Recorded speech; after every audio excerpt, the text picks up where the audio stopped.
of a sudden, another host of noises sounded from below us on every side. The crew of 4 dashed to the glass walls and looked out into the darkened atrium.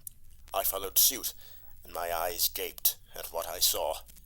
Even in the dim half-light, I could distinctly perceive that the doors of every cell were opening. With steady, measured movements, the inmates stepped out of their cells and began to make their way to the stairwell. They marched in sinister, precise unison, like clockwork soldiers, as if their motions were being conducted by some unseen puppeteer. The Bavarian doctor declared that he could count 114 of them, and the technician cursed that they could not hold off so many. I was close to panic, for I knew she was right. Even though we were armed and they were not, they would inevitably overpower us, for there was but one egress from the panopticon and no other conceivable means of escape. In such a situation, with doom as a near certainty, it speaks volumes to the character of this crew of extraordinary individuals, whoever they truly may be, that whilst I, an officer of Her Majesty's police, stood stolid and inept at my wits' end, they were calmly and industriously darting about, trying to engineer a solution. The orderly put down his sidearm and began to examine the control panel that Raspel had been standing over. "Nothing's responding, Captain. It's been overridden," he informed the Mad Hatter. "The Prime Imperator's taken over," the Hatter exclaimed in response. "We have to disconnect the receiver and countermand the signal." At those words, as if rehearsed, the doctor grabbed a chair and set it down in the center of the room. The Hatter stepped onto the chair and reached for the ceiling. I saw that he was trying to pry open a circular metal hatch that I had not noticed before.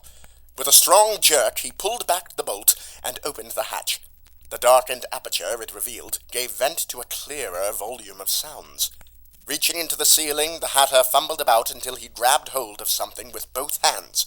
With a sweep of his legs, he kicked the chair out from under himself and dropped to the floor, pulling with him a long, thick copper pipe like a periscope, with a tangle of wires hanging out of its mouth.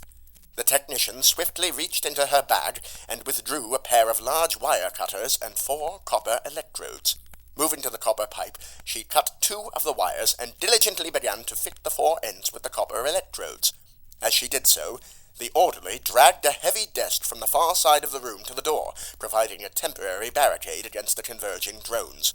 When the technician had finished her work on the wires, she moved aside and the Hatter pulled back the chair and seated himself beneath the pipe. The technician and the doctor then stepped forward and carefully connected the electrode wires to the 4 brass knobs on the back and left side of their leader's incongruous hat. When they had done so, they took up their electrical weapons once again and joined the orderly at the fortified entrance. The doctor handed me the gun that the Hatter had been using and told me to aim for their heads. The 3 of them stood steadfast with their weapons aimed at the door, but I could not but stare at the Mad Hatter, sitting in the center of the room with his hat wired to the unseen machine overhead, like an integrated extension of its mechanisms. What did he mean to do? And how? Did that absurd top hat of his serve some real and practical function?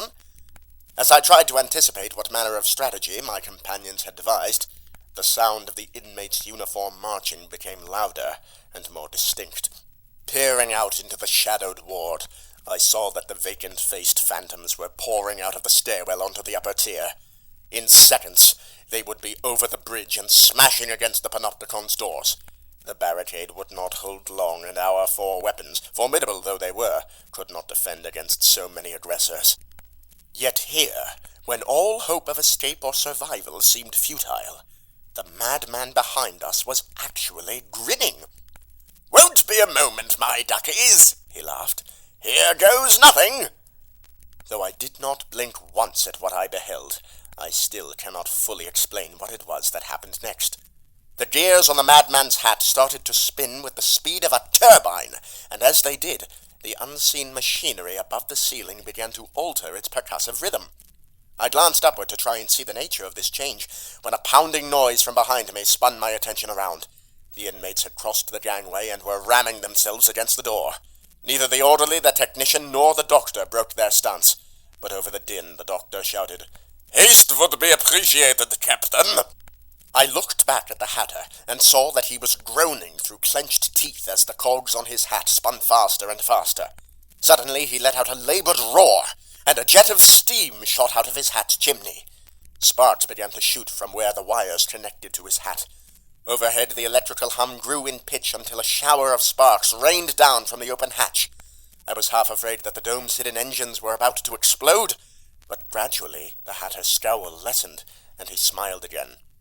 "There's the frequency!" he proclaimed loudly. Immediately the electrical hum became steady, and the sparks stopped falling. A smug look came over the Hatter's face, and he leaned back in his chair, folding his hands behind his head. I was about to ask what he thought he had achieved, when I realized that the pounding on the door had ceased. Spinning about, I was amazed to see that the inmates had not only stopped ramming against the door, but were quietly retreating. I rushed to the wall and peered out into the ward.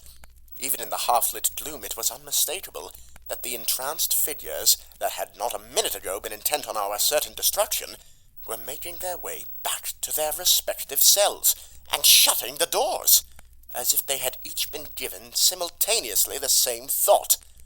Had the Mad Hatter somehow commanded them to do this? Then who, or what, had been commanding them before?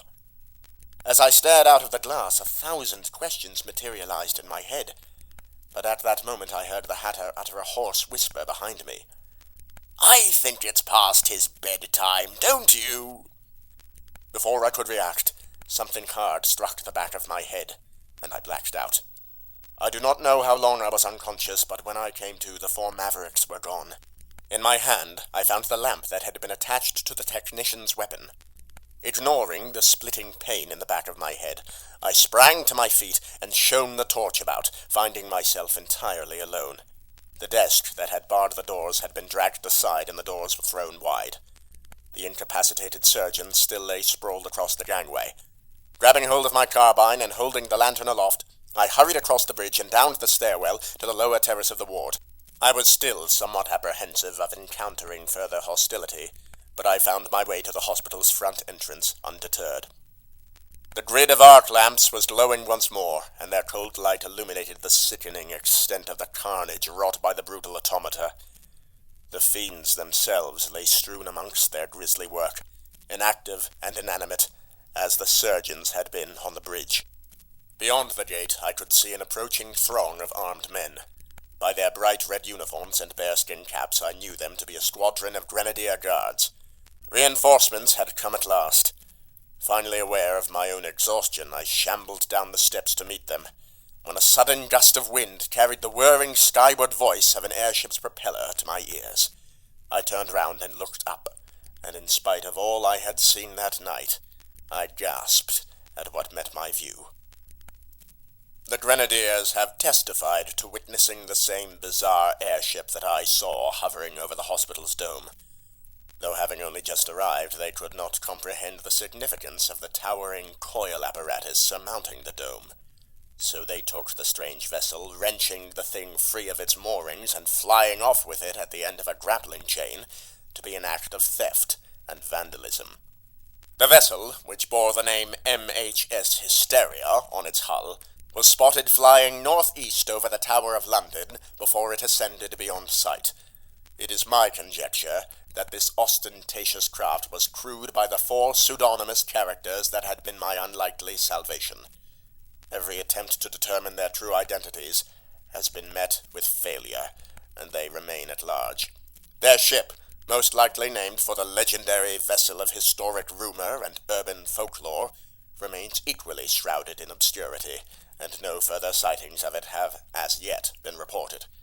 Though Chief Inspector Stevenson has accepted my account of what happened, he does not share my belief that the crew infiltrated Bedlam with the express purpose of stopping Dr. Raspel, considering their arrival at Bedlam preceded Raspel's by a month.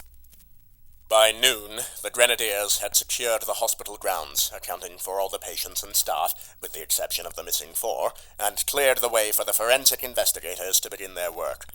I directed them to the cellar where they found the heads of Drummond, Eversley, and Thorne, and to the panopticon where they found the body of Dr. Raspel. When the surgeons on the bridge had regained their wits, they professed to having no memory of the evening's events, and the inmates of the central ward were similarly oblivious. The chief inspector is convinced that they are being paid or intimidated into lying, but I disagree. The official medical examinations performed by the yard's forensic team on the physicians and patients were cursory and brief, and no appeal of mine for more thorough scrutiny has been acknowledged. My superiors stubbornly insist that such measures are beyond the scope of an investigation that has reached its resolution, but they are wrong.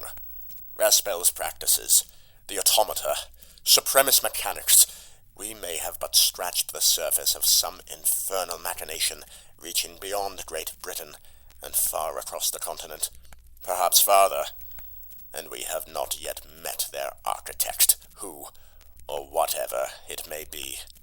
However ghastly the thought, however easy it would be to turn a blind eye to the obvious truth, I am convinced that were the forensic technicians to radiograph the heads of the surgeons and formerly critical inmates of that fated asylum, along with all those released since the advent of Raspel's treatment, they would discover the same abominable engines that were found in the skulls of Morris Drummond, Eileen Eversley, Harold Thorne, Lord Altonshaw, and Dr. Raspel.